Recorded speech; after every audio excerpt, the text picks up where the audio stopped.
Hey guys, following on from my recent post about the 1,000-year-old Brian Boru oak, I have found another 1,000-year-old tree, which is really hard to do in Ireland. There are very, very few trees 1,000 years old or older left in Ireland, and this one is a yew tree. And believe it or not, this is just off the N11 in County Wicklow, down the bottom of the garden in Avoca, Kilmechanic, right down the bottom. You can probably hear the traffic in the background. Just look how wide and gnarly this thing is. It's super cool. Again, like every old tree, sorry, I have my son here with me. You might hear him in the background. He knows this tree quite well. He's only 2 years old and he's already met two of the 1,000-year-old trees in the country, which is pretty cool.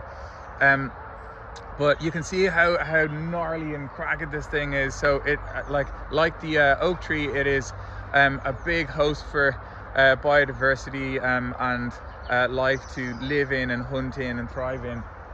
But yew trees are really interesting. Historically, we don't have a lot left in Ireland, but we primarily find them in churchyards and graveyards. It's not totally known why this is, but I do know that the Druids thought that they were sort of like gateways to the afterlife in some shape or form. So that would be one reason.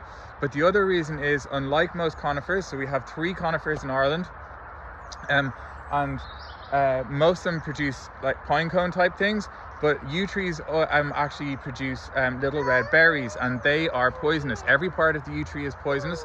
Not that you generally go eating it, but the berries are poisonous to livestock. They're not poisonous to birds, but it is also thought that they were used to protect the dead from grazing livestock, because they knew that the berries and most of the yew tree is poisonous.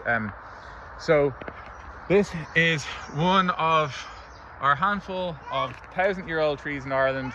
This beautiful yew tree, down here in Kilmechanic in County Wicklow. Look at this thing, isn't it so cool? There you go.